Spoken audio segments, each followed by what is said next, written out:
Alright, I want to make a video because there's a lot of talk going on about assault weapons bans, and I want to tell you why those assault weapons bans don't make any sense and won't work. By the time I'm done with this, I hope I have taught you all something.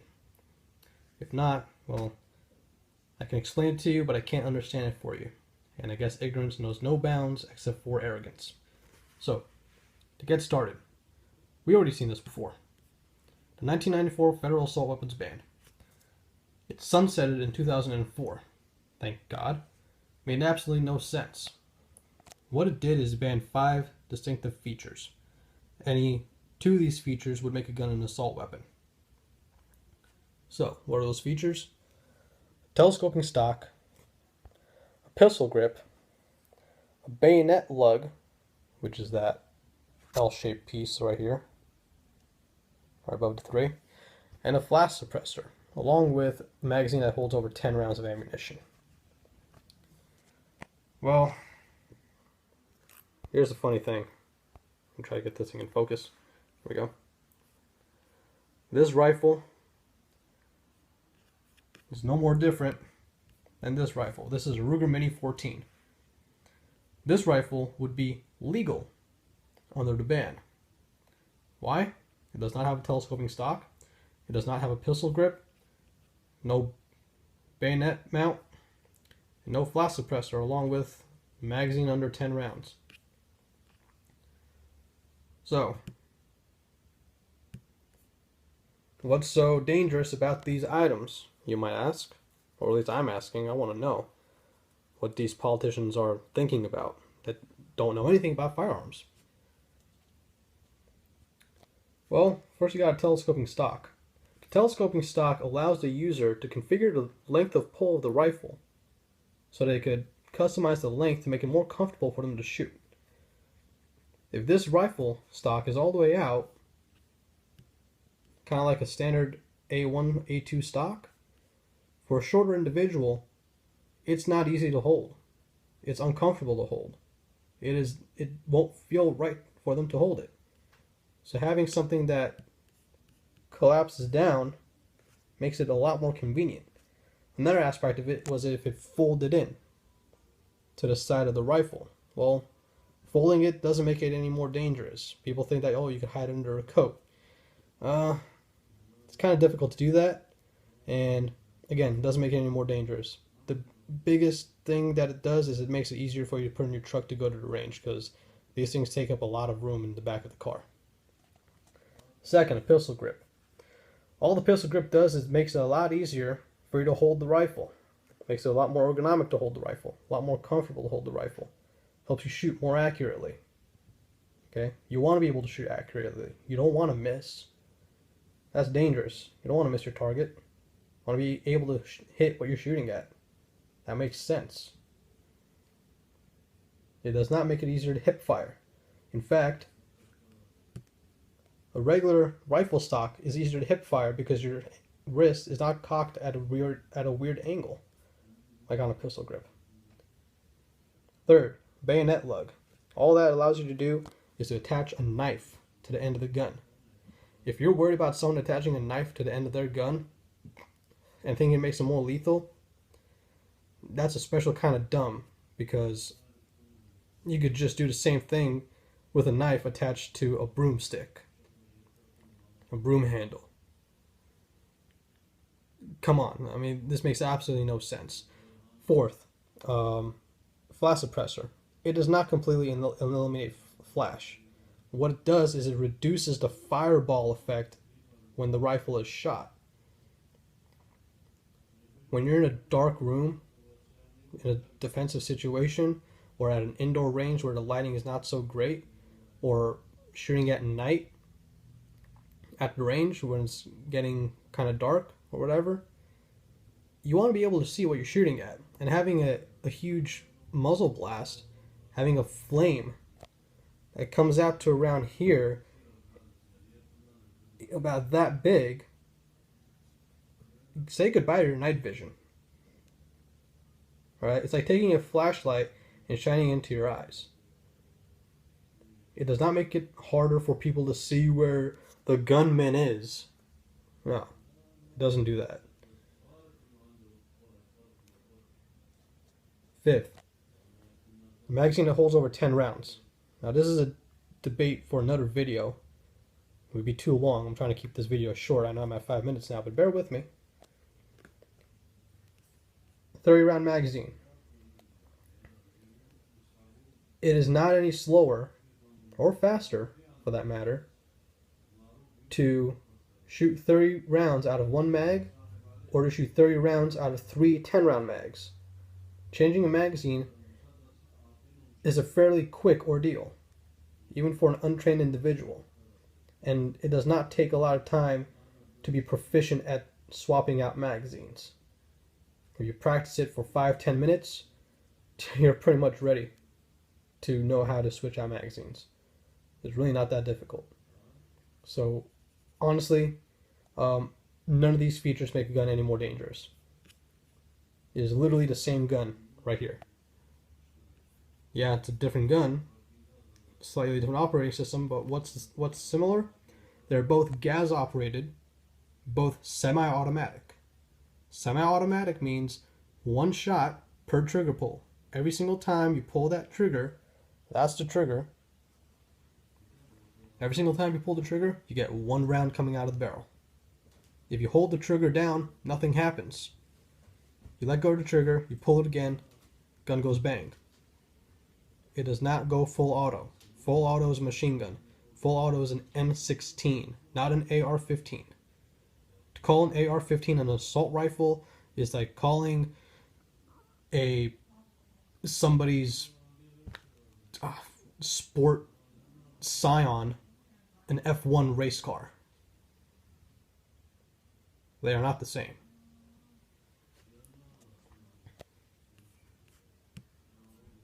This is a Mini 14 with a different stock. Gives you an adjustable length of pull along with a cheek riser. Gives you a pistol grip so it's easier to hold. A rail section so you can put a red dot. And obviously you have a 30 round magazine in this one. Separate from the stock, but that's a stock. Here we have what would really be the original AR-15 when first marketed. Now this is not the exact one, this is a Colt.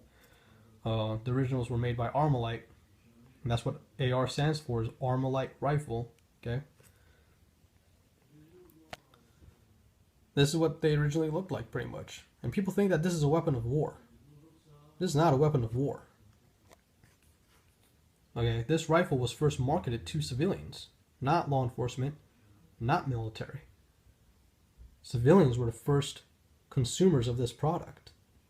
And it was really, really popular. And then the military caught on to it.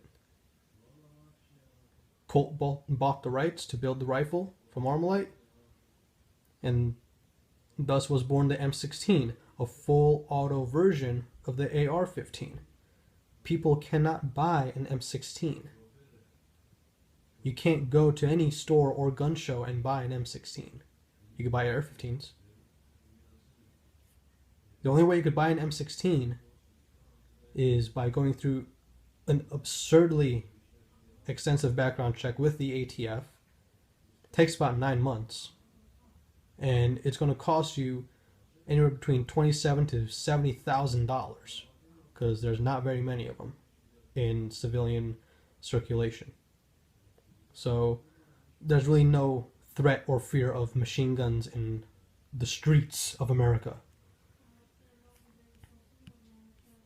Same thing. All the same thing. This is how AR-15s come these days.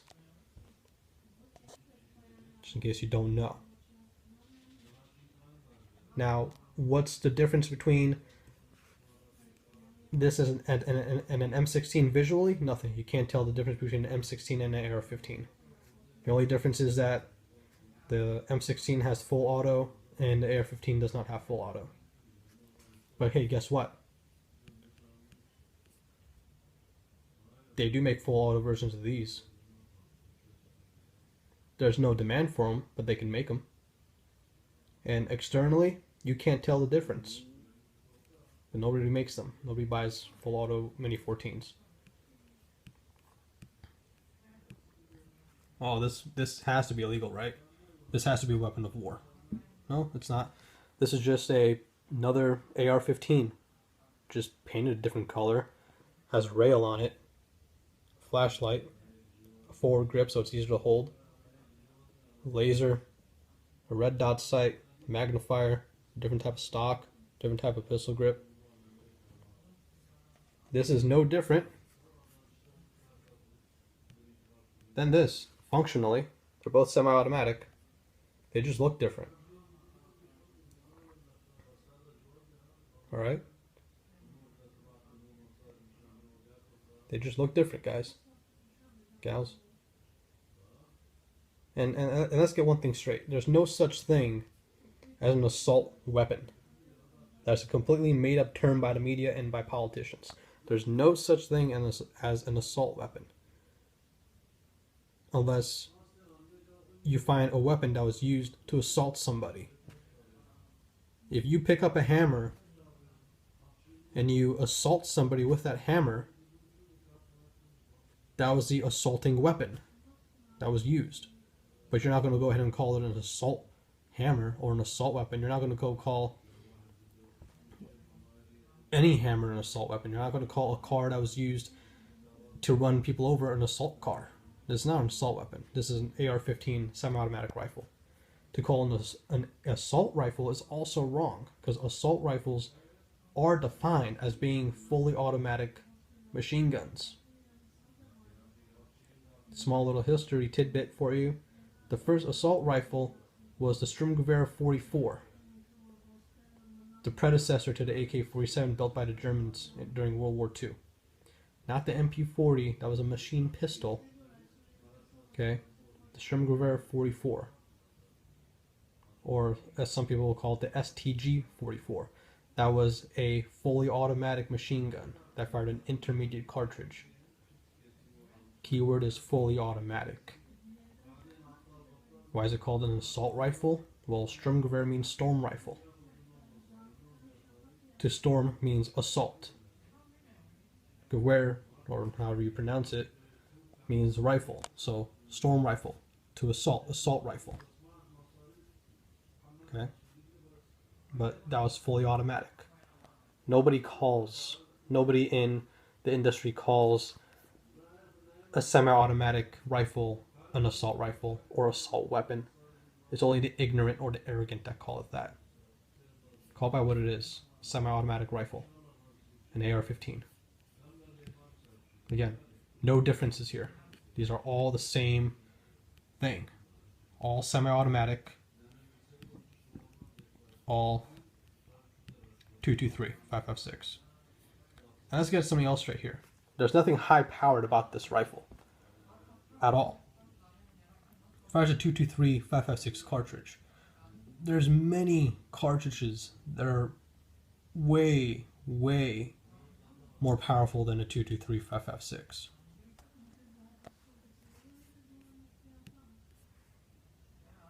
Yeah, that's right.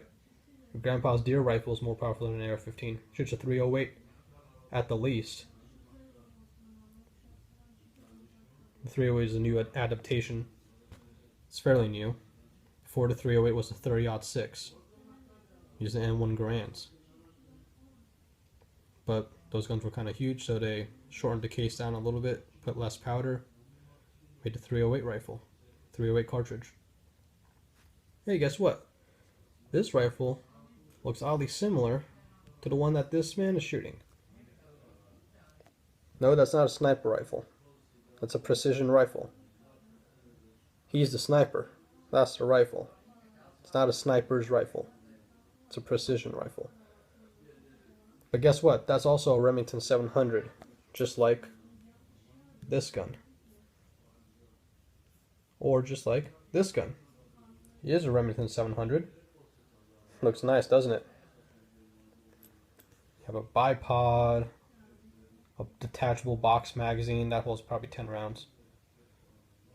Pistol grip makes it easier to hold, folding adjustable stock, a suppressor so you don't blow out your eardrums because you don't want to shoot with hearing protection, which is actually a better idea because you want to be able to hear what people are saying, and this really helps. And, you know, just another scope, whatever. That is a scope too. as a scope 2. And there's a lot of calibers that these bolt action rifles shoot for hunting purposes. They start off at .308. They go all the way up to 50 caliber. And yes, you can hunt with 50 caliber. Okay? You go out to the plains in Utah, Montana, Nebraska, and you want to shoot that elk from 2,000 yards away, you're not going to do it with anything less than a .338 or a 300 Winchester mag. And at those distances, wind is a big factor, so 50 caliber, the heavier projectiles really help. And I know I'm digressing right now a little bit, but the Barrett 50 cal, Barrett originally made that rifle for the civilian market, not military. It was for civilian long-range precision shooters. So, a little tidbit in history as well. But I digress. Assault weapon? I don't think so. There's nothing on this rifle that makes it any more, or nothing on this rifle that makes it any more dangerous than that makes it any more dangerous than that. Regardless of caliber as well. Doesn't matter what caliber you use. They're pretty much all equally lethal. Alright? Without getting to specifics of ballistics and into the science of ballistics, a gun is a gun. Alright? But none of these guns that I showed you are any different than each other, except for the way they look and parts of their operation. They're not meant to put the bolt action in there, but they are all the same exact thing. All semi-automatic, all fire 223, 5.56. One is just a little bit more comfortable than the other. And in most cases, a lot more comfortable than the other. So, I hope I enlightened a few of you, and I hope I changed some of your views. If not, well, I guess you're just an irrational, I don't know what, you know, some adjective after that. You're just irrational. But there is absolutely no difference between any of those rifles that I showed you, and the assault weapons ban is a fallacy. It does not prevent anything from ever happening. It is not any more lethal, and assault weapon is just a made-up term. I hope you have enjoyed this video. I did not want it to be 20 minutes almost, but a lot of things to cover, and it takes time to have a discussion. And if you want to continue the discussion, a nice civil discussion, I'm open to it. So, thank you for watching, and again, the Second Amendment, not about hunting. It's about self-defense and self-preservation from bad guys and tyrannical governments. So, have a good night.